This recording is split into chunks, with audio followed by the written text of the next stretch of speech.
Hola amigos, bienvenidos a su programa de Reavivados por su Palabra. Hoy los saludamos desde una de las tantas instalaciones de la Corporación Universitaria Adventista donde podemos disfrutar de un aire fresco y sobre todo del verdor en medio de la ciudad que en muchos casos no es posible. Hoy vamos a estudiar el libro de Números, el capítulo 2, pero antes siempre les recordamos que vean la escuela sabática con el pastor Jonathan Márquez diariamente y también el repaso general para que puedan tener una idea de todas las ideas principales que nos trae la lección de escuela sabática cada día. Como estamos grabando al aire libre, ustedes pueden escuchar animales o pueden escuchar la brisa moviendo los árboles y todo eso hace parte del increíble escenario que nosotros tenemos acá en la Universidad Adventista de Colombia. Así que, como siempre, antes de entrar al estudio del capítulo, pues vamos a orar. Buen Dios, rogamos que al examinar hoy los detalles sobre la organización de tu pueblo podamos extraer lecciones poderosas de vida que nos ayuden, sobre todo a entender que tu palabra es útil. En Jesús, amén. El libro de Números, como dijimos en el video de Números 1, que ustedes si no lo han visto, pues lo pueden lo pueden ver allí en la lista de reproducción que tiene el canal. Dijimos que el libro de Números se concentra en el pueblo de Israel y en su transitar por el desierto. Al principio del libro de Números, pues todavía no sabemos cuánto tiempo va a transitar el pueblo de Israel en el desierto. Lo sabremos a medida que vayamos leyendo y estudiando el libro. Ahora, dijimos ayer que el libro de Números nos coloca ya en el escenario donde Dios ha dado todas las instrucciones que necesitaba darle al pueblo de Israel respecto a las leyes, respecto al funcionamiento del santuario. Entonces ya toda esta serie de instrucciones donde se construía el templo y demás, ya esto estaba listo. Porque esto tenía que ocurrir antes de que el pueblo de Israel marchara hacia la guerra y hacia la conquista de la tierra de Canaán, porque era vital que el pueblo entendiera que las relaciones entre Dios y el hombre estaban, en cierta forma, se encontraban rotas y que entonces Dios estaba tratando de restaurarlas. Y como estudiamos durante todo el libro de Levíticos, la forma de Dios restaurar su comunión o su presencia en medio del hombre era a través del santuario. Entonces, Dios necesita construir el santuario antes de que el pueblo de Israel marche porque necesita enseñarles la lección vital del capítulo número 2 de Números, que es Dios debe ir en el centro del pueblo, Dios debe ir en el medio del pueblo y esa es la garantía del éxito para todos nosotros. En el capítulo 2 de Números, nosotros vamos a descubrir, todo el capítulo es una narrativa acerca de cómo debió organizarse el pueblo de Israel. Entonces, básicamente, lo que hace el Señor es que organiza 12 tribus y esas 12 tribus divide 3 tribus por los 4 puntos cardinales, ¿no? Empezando por donde sale el sol. Así que el oriente empieza por el oriente y se mueve de acuerdo a las manecillas del reloj, terminando en el norte. Entonces, en el oriente 3 tribus, sur 3 tribus, occidente 3 tribus y en el norte 3 tribus. Hacia el oriente, por ejemplo, iba a estar la tribu de Judá, iba a estar la tribu de Isaacar y luego iba a estar la tribu de Zabulón, por ejemplo. Y entonces de esta forma se iban a organizar 3 tribus por cada uno de estos puntos cardinales.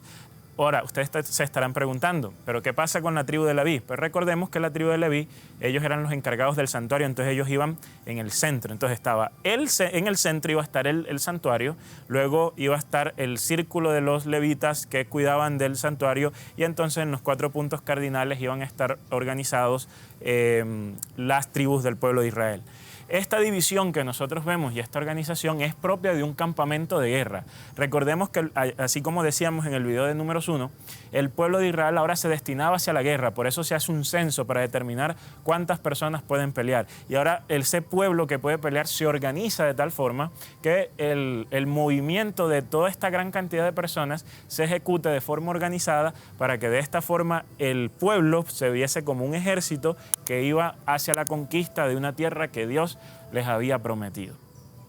Entonces, en estas lecciones que vemos de Números capítulo 2, podríamos destacar principalmente 2. Una, en el capítulo 2 de Números, cuando Dios les ordena al pueblo de Israel, y de hecho no solo aquí, sino que en otros lugares, pero la idea que está detrás de este asunto es que Dios les ordena ciertas cosas al pueblo de Israel para enseñarles disciplina.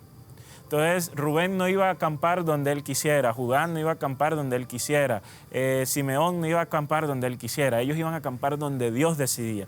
¿Y por qué Dios decidía de esta forma?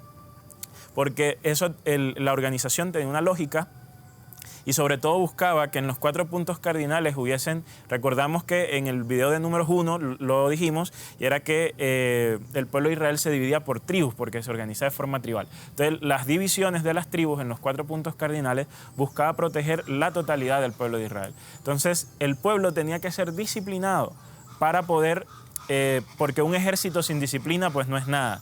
Entonces, este grupo de personas que eran un grupo de esclavos, que era un grupo que estaba acostumbrado, era otro estilo de vida, transformar este grupo de esclavos en un ejército que pudiese conquistar una gran parte de la nación cananea, pues era todo un desafío para Dios. Y ahí clave era la disciplina. Y eso nos enseña a nosotros también que muchos de los aspectos de nuestra vida diaria, no solo en la vida espiritual, sino también en la vida laboral, en la vida familiar, en la vida personal, se necesita la disciplina. De hecho, hay libros, conferencias que, por ejemplo, dicen que lo primero o lo más importante que una persona puede hacer en su día es tender su cama. ¿Por qué tender su cama? Porque desde allí eso se convierte en un hábito que inculca en la persona una disciplina que le permite ser exitoso en la vida. Entonces Dios nos está mostrando aquí el valor de la disciplina. Yo personalmente soy una de esas personas que tiene disciplina para ciertas cosas, pero para otras no. Entonces, yo soy uno de los que necesita aprender y sobre todo poner en práctica la lección del libro de Números, el capítulo 2. Y es que yo necesito ser mucho más disciplinado en mi vida. Yo sé que si yo fuera mucho más disciplinado, pudiese obtener o pudiese lograr ciertas cosas que a veces me frustro por no tenerlas, pero yo sé que todo radica en la disciplina. Entonces, la primera lección es esa. La segunda lección es que si nosotros vemos y comparamos cómo marchaba el pueblo de Israel como ejército versus cómo marchaban otras naciones como ejército, vamos a descubrir que Dios le muestra o le ordena al pueblo de Israel marchar como marchaba, ejemplo, en su momento la nación de Egipto. Entonces, cuando la nación de Egipto marchaba como ejército, ellos tenían una organización muy similar a la que tenía el pueblo de Israel. ¿Cuál era la diferencia? Que en el centro ellos no tenían al santuario de un determinado dios o de un dios específico, tenían la tienda de Faraón. Faraón claramente en el pensamiento egipcio se concibe como un dios hombre, pero en el caso del pueblo de Israel, en el centro estaba la misma presencia de Dios a través de la gloria de la Shekinah que moraba entonces en el santuario. Y esto claramente también tiene una importancia y tiene una lección para nosotros, y es quién está en el centro de la vida. Cuando nos movemos, cuando transitamos, cuando estamos sorteando las diferentes situaciones de la vida, las diferentes guerras que tenemos que pelear, porque no todos peleamos contra lo mismo. Algunos pelearán contra el desempleo, algunos pelearán contra su familia, algunos pelearán contra ellos mismos.